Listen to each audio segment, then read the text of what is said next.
Give it up for Carol, please. Let's go. How are you guys? I am from, wow, I can't see anybody. How did the other comics communicate this way? Can't see. I am from Indonesia. Anybody Indonesian in the room? Yes, Yeah? Indonesia here. Okay, relax. You seem so proud of a country that is relatively unknown here in the United States. I'm from Indonesia and I just moved to Queens, Flushing, Queens, which from what I heard is the most Asian thing I can do. Now I'm not trying to be racist, I'm just trying to be honest because I feel like we have a connection. Because you guys are here, right? You're in New York, there's so many things to watch, but you decided to pay $12 to be at a show that feels like an open mic. So we have a connection. I'm just trying to say that the first time I got to Main Street, Flushing, I was like, is this still New York? I'm not sure if you've ever been to Main Street, Flushing. Nobody speaks English.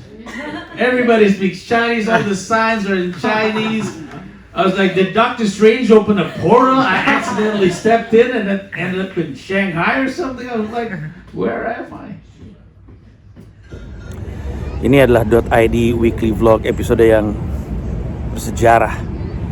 Karena saya mau membuka dengan mengajak Anda untuk berdoa kepada topi New York Yankees saya yang hilang, lenyap tidak tahu nasibnya di kota Boston ini. Lupa gue di mana. Gue datang ke kota ini pakai topi New York Yankees. Kemarin gue pakai, ada banyak stock shot di video ini yang gue pakai topi tersebut. Hari ini gue jalan-jalan seharian main basket segala macem, beli oleh-oleh. Di salah satu toko yang gue samperin adalah toko topi. Gue mau beli oleh-oleh topi untuk anak-anak gue. Dipo koleksi topi, Syira pengen bucket hat. Terus gue ngeliat topi, ini bilang bagus juga nih topi, beli gitu. Gue beli. Jalan-jalan lagi, lanjut. Sore-sore lagi nunggu mau pulang ke New York, tiba-tiba mikir lah, topi New York gue di mana ya? Gue pikir juga di tempat gue beli topi kan, tapi gue bisa ngeliat foto video dari waktu gue masuk situ udah nggak pakai topi. Makan siang sebelumnya nggak pakai topi, pas main basket juga nggak pakai topi. Gue bingung gitu, topinya di mana ya? Kemungkinan sih ketinggalan di hotel, tapi gue malas untuk balik lagi ke sana cuma untuk beli sebuah topi generik yang bisa beli di mana aja kalau di New York mah, cuman kesel aja. Jadi topi baru deh. Selamat datang di .id weekly vlog dari kota Boston.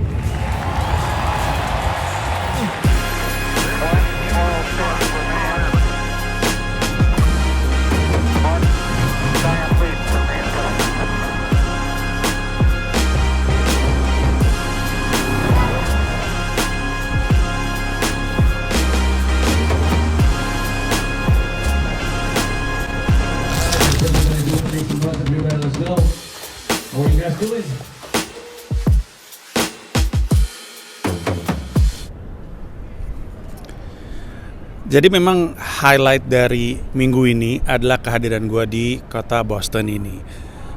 Karena sisanya rutinitas seperti biasa. Gue tuh udah mulai bisa ngeraba ritme dari setiap minggunya. Pasti Senin, Selasa agak santai, dihabiskan waktunya dengan nyapu, ngepel di rumah. Gue ngerjain laundry gue setiap hari Senin atau hari Selasa.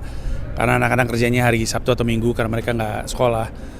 Terus Rabunya mulai keluar untuk open mic karena antara Kamis, Jumat atau Sabtu atau Minggu gue ada show.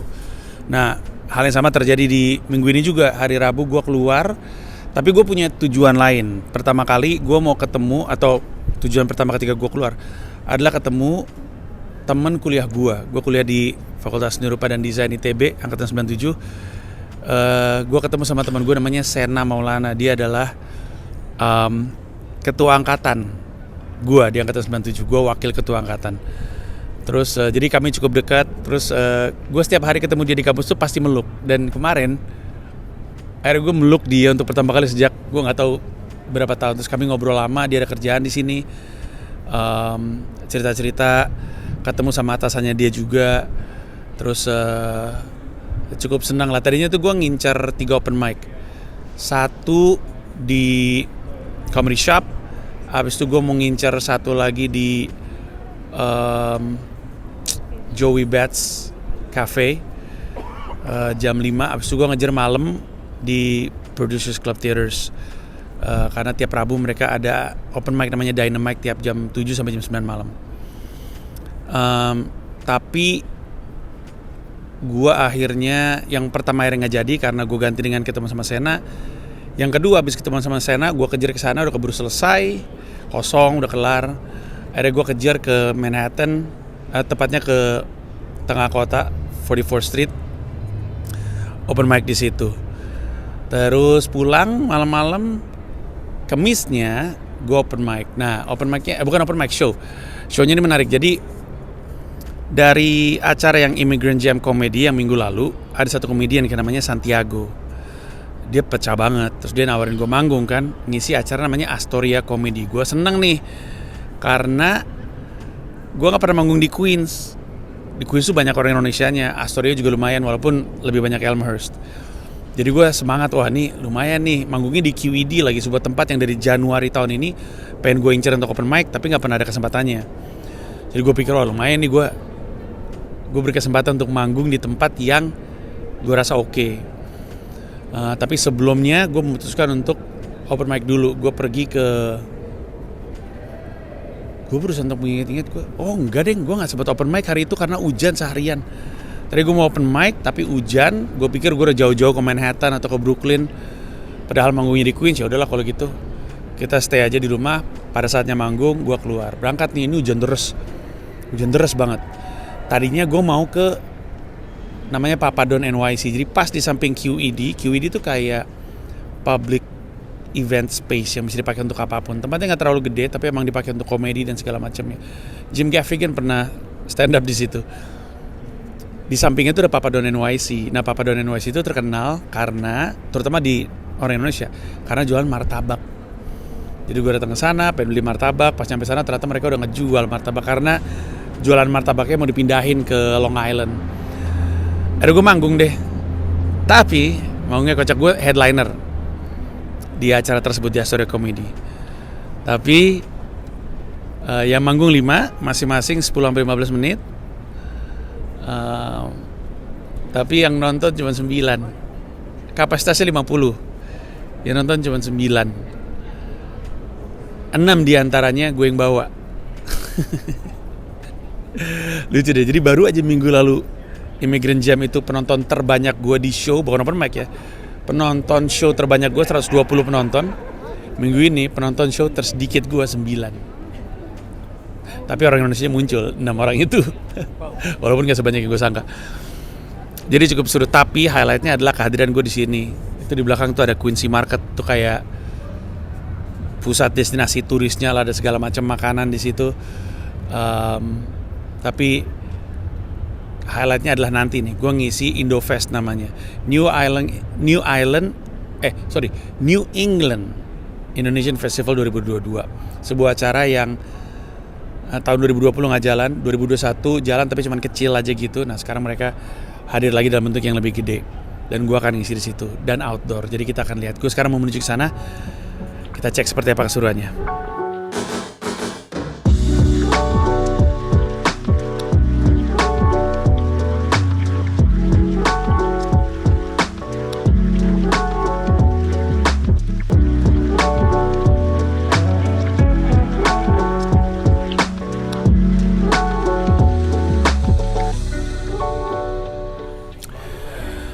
Gue saat ini sedang berada di The Revolution Hotel di kota Boston. Ini adalah tempat gue nginep. Ini adalah hitungannya mungkin budget hotel. Lo tau gak hotel-hotel yang gak ada kamar mandinya di dalam, kamar mandinya di luar, jadi barengan sama yang lain, kayak kosan. Tapi hotel yang emang gak ada breakfastnya, paling juga cuma ngasih kopi doang, kedai kopi, karena mungkin sekitarnya ada juga tempat makan banyak gitu. Dia cuma nempel sama restoran Meksiko nih, Cosmica di samping, sama ada barnya juga. Tapi dia nggak ada breakfast, nggak ada kamar mandi. budgetnya cuma sekitar, kalau nggak salah nggak nyampe 2 juta deh gue nginep di sini. Karena yang lain-lain harganya 3 juta dan segala macam, jadi memang budget hotel. Tapi hotelnya lucu, secara interior cantik gitu. Kayak kalau di New York tuh ada hotel namanya Pod 51, itu juga hotel budget gitu, dimana lo bisa milih kamar yang nggak ada kamar mandinya bareng-bareng. Ini sebenarnya bisa juga ada kamar mandinya, tapi gue milih yang nggak ada kamar mandinya karena gue pikir gue cuman semalam doang gitu, nggak usah terlalu mahal-mahal banget. Ini adalah hari Minggu. Gue kemarin abis banyak jalan-jalan di Boston, nanti juga mau jalan-jalan lagi. Kemudian manggung di New England Indo Festival 2022. Terus tadi gue habis main basket. Akhirnya setelah dari bulan lalu pindah ke sini, gue belum sempat main basket. Di New York juga belum sempat main basket. Jadi baru main basket di sini gitu. Cuman pengalamannya menyenangkan sekali. Boston ini adalah salah satu kota tertua di Amerika Serikat. Makanya semuanya serba tua. Ada pub tertua, bar tertua di Amerika, restoran tertua di Amerika Serikat. Dia dikenal sebagai kota kampus. Kata pelajar yang di sini, pelajar Indonesia yang di sini, mirip kayak Yogyakarta, kan kota kampus tuh. Sama di sini juga ada banyak mahasiswa Indonesia yang kuliahnya di BU, Boston University, BU. Kalau di Indonesia BU tuh butuh uang. Di situ terus ada yang di Harvard, ada yang di MIT. Ada di beberapa kampus lah, pokoknya banyak kampus. Lu jalan di sini juga lewatin ini gedung-gedung kampus nih gitu. Jadi persis kayak Jogja, cuma bedanya adalah kalau Jogja kan pernah jadi pusat pemerintahan Indonesia. Kalau Boston nggak pernah, kalau nggak salah pusat pemerintahnya itu sebelum di situ Philadelphia. Philadelphia juga salah satu kota tua. Nah, gue udah ngincar untuk hari hewaninya di sini. Jadi kan seperti yang lo tahu, gue plant based. Secara umum gue nyebutnya plant based liberal. Vegan pada marah.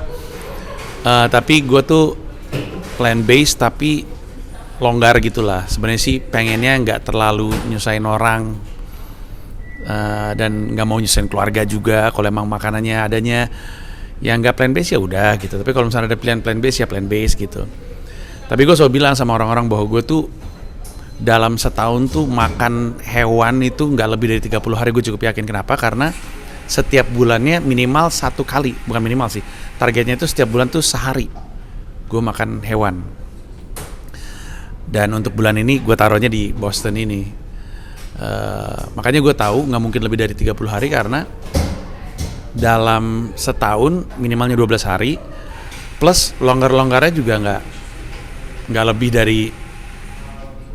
dari 20 hari juga gitu. Makanya gue bisa ngeraba lah. Nah ini salah satu hari hewaninya tuh dalam bulan ini ada di sini karena gue tahu Boston itu terkenal dengan seafoodnya.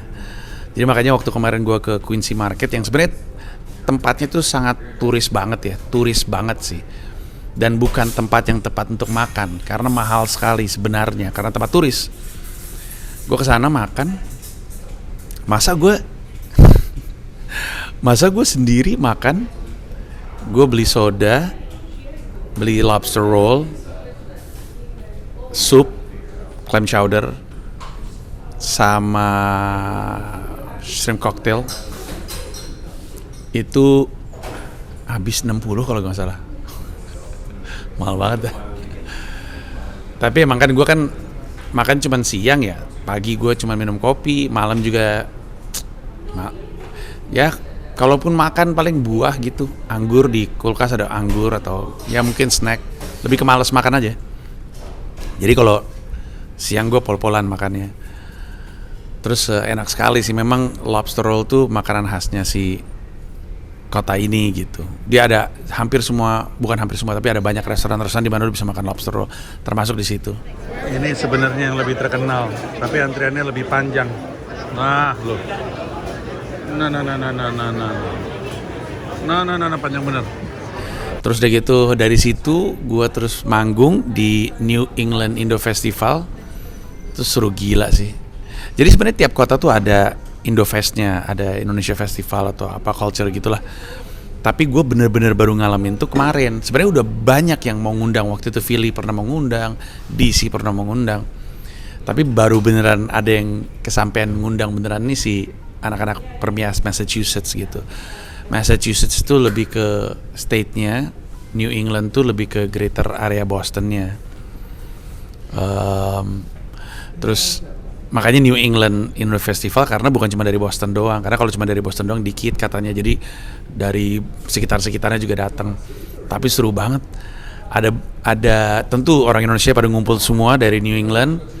Tapi juga ada bule-bule yang pacaran atau kawin sama orang Indonesia atau tertarik sama kultur Indonesia. Terus gue manggung dia di situ. Manggung outdoor buat gue selalu susah. What do you like about Indonesian women? They don't have a problem with the way you dress?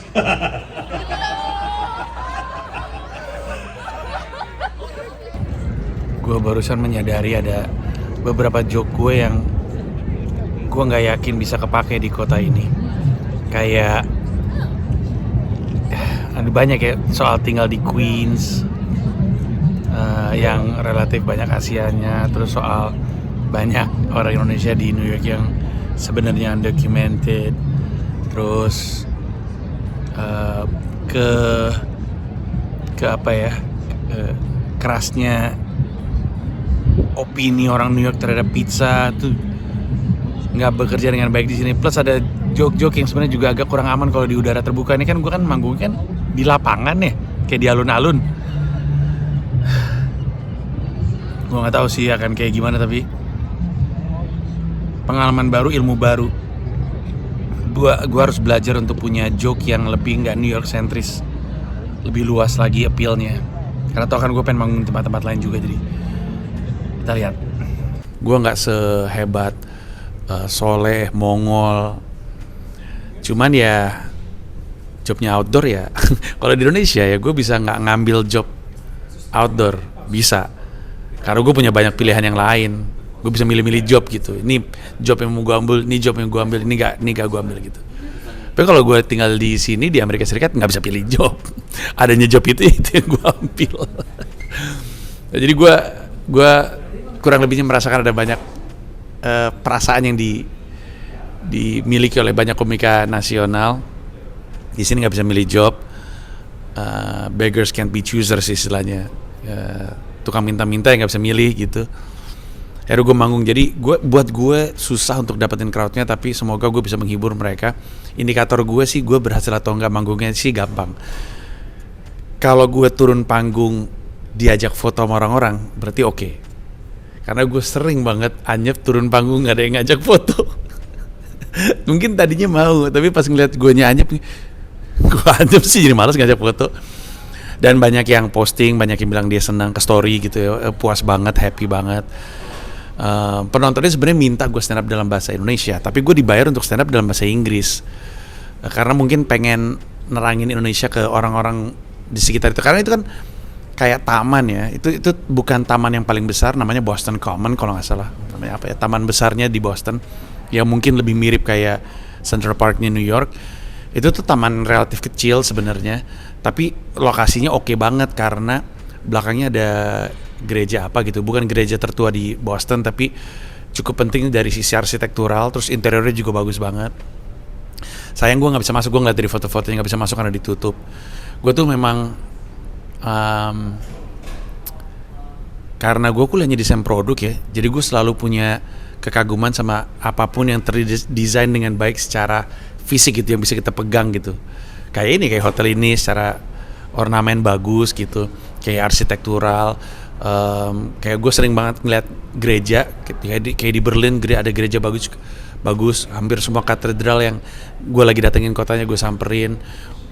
Masjid juga, waktu gue di Turki gue datang ke Blue Mosque, ke Hagia Sophia, arsitektural megah. Masjid biasanya rumah ibadah sih, masjid, pura, gereja tuh menurut gue secara desain mengagumkan, wihara. Jadi gue suka nyamperin gitu. Nah belakangnya adalah perpustakaan umumnya Boston. Jadi dan kanan kirinya banyak tempat-tempat nongkrong, banyak tempat bar, restoran, kafe. tempat ice cream. Gue kemarin nongkrong di tempat ice cream lama karena pengen nyusun set gitu, mikirin joke apa yang gue bawain, gimana caranya gue bawain. Karena ya itu tadi yang gue sempat bilang sebelumnya, banyak joke gue tuh gue baru sadarin itu didesain untuk nangkep tawa orang New York, tapi ketika lepas dari kota New York konteksnya jadi lepas. Kayak ngomongin soal makanan pizza di Boston jadi nggak kena, dan kemarin waktu gue lempar memang nggak terlalu kena. Dan di misalnya ngomongin orang Indonesia di New York, kelakuannya beda sama orang Indonesia di Boston. Di Indonesia banyak yang undocumented, jadi ada banyak joke gue yang nggak bisa kena di sini gitu. Tapi ada yang kena, banyak yang kena. Tapi ya pengalamannya menyenangkan banget sih. Habis itu gue duduk-duduk di taman, tiduran bahkan gue, menikmati musik dan segala macam. Ya seru lah pokoknya. Gue tuh ke Boston cuman pernah sekali, itu juga tahun 2016 waktu juru bicara World Tour, dan cuman semalam dan hujan, jadi nggak bisa melakukan terlalu banyak hal. Jadi mumpung lagi di sini kita coba untuk explore.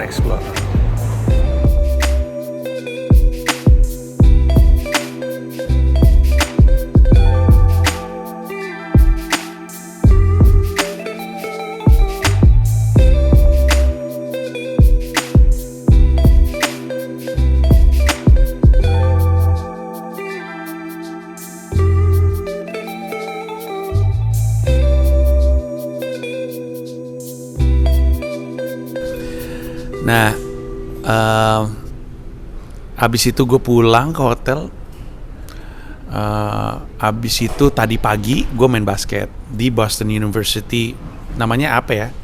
Pokoknya fasilitas rekreasi dan olahraganya mereka. Ada kolam renang, ada treadmill, ada buat manjat tebing. Lapangan basket ada 7 katanya. Terus main basket di situ. Sekalian gue nyobain sepatu penny gue yang belum pernah gue pakai,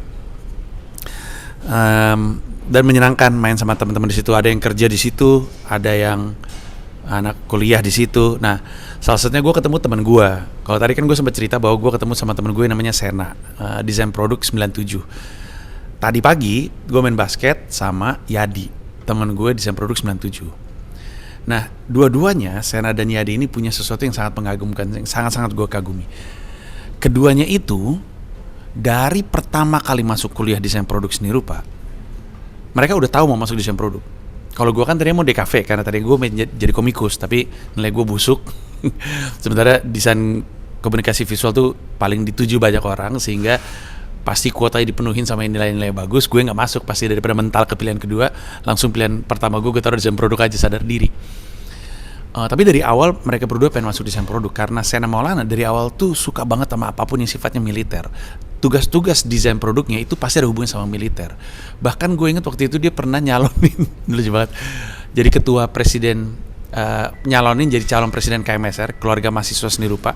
Kayak apa ya, gue nggak tahu istilahnya di kampus lain, tapi mungkin ketua himpunan mahasiswa ya nggak sih? Kalau per fakultas gitu, dia pernah ikutan jadi calon presiden KMSR.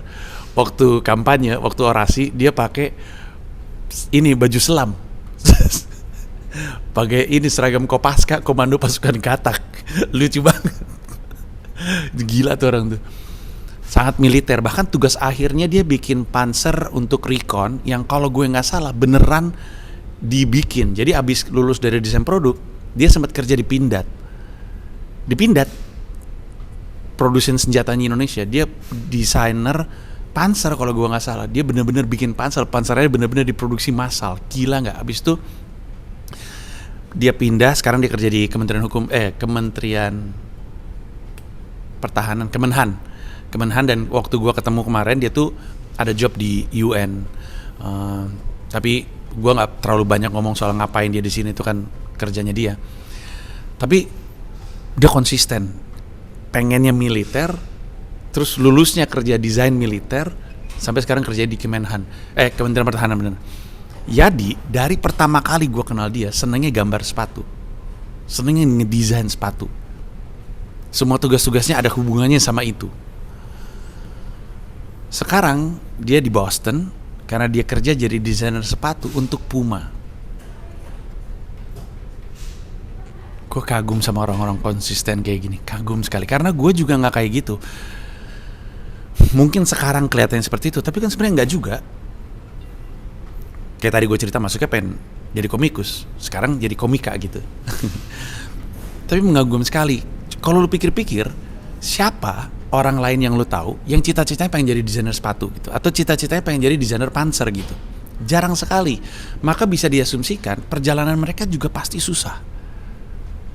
Gue nggak tahu ada di kepala mereka atau nggak, tapi pasti ada di sekitar kepala mereka. Kalau nggak di dalam, mungkin ada di sekitarnya. Anggapan bahwa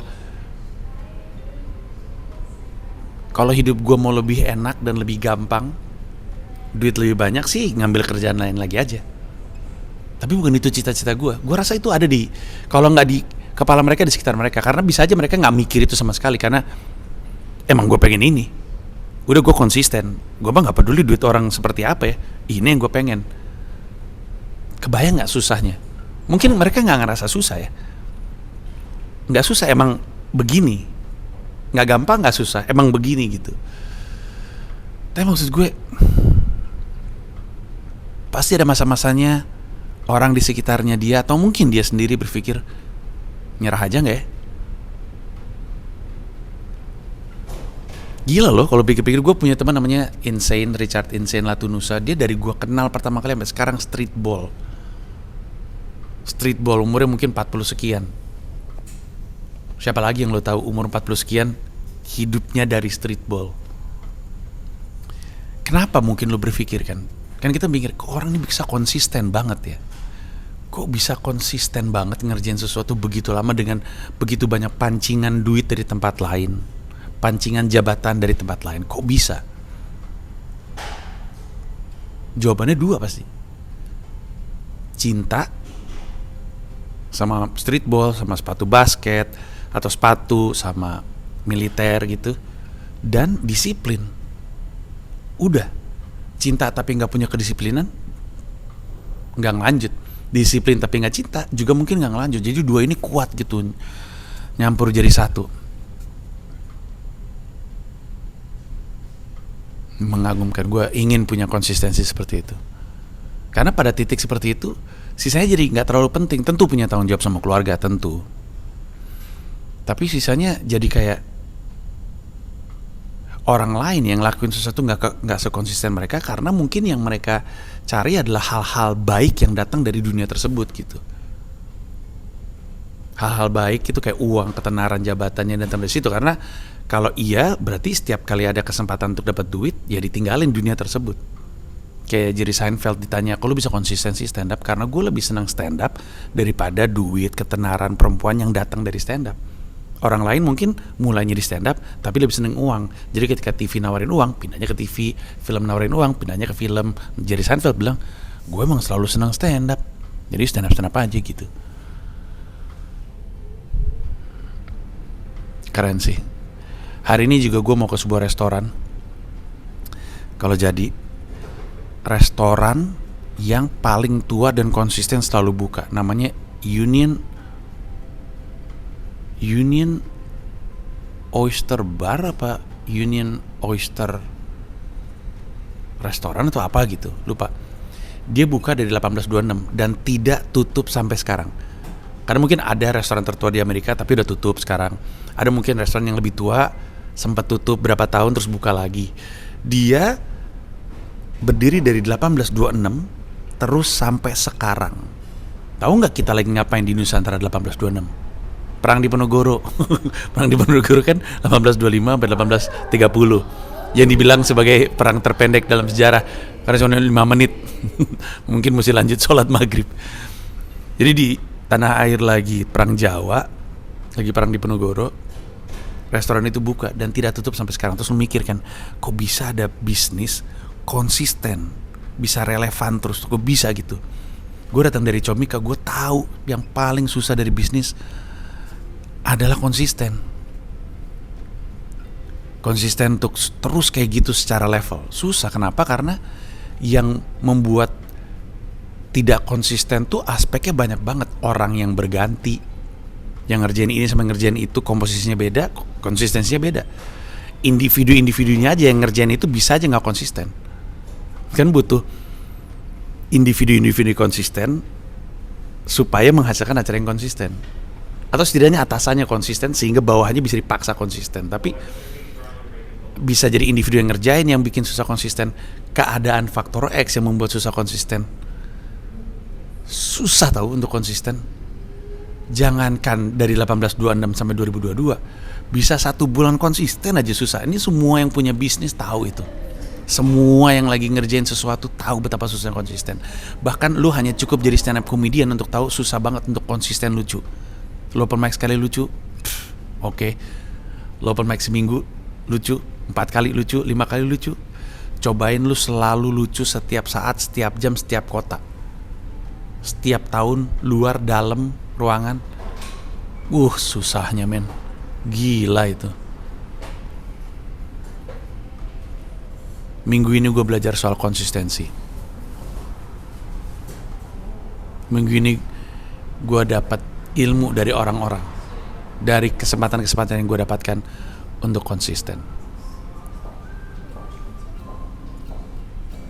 Moga-moga itu ilmu yang juga lu bawa pulang di episode kali ini.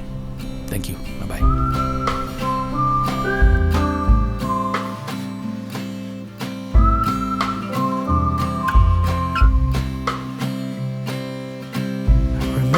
Sunsets in Boston, kissing yellow concrete. We watched all of them together until we couldn't go to sleep.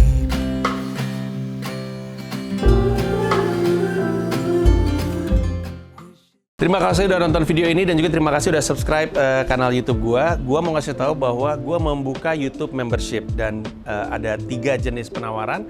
Ada 1 paham Rp30.000, ada 1 rasa Rp125.000, ada 1 jiwa Rp1,5 juta. Masing-masing punya manfaat-manfaat tersendiri. Ada konten-konten khusus yang gue siapkan untuk para member. Kalau tertarik silakan mampir ke home, klik join. Organ tunggal.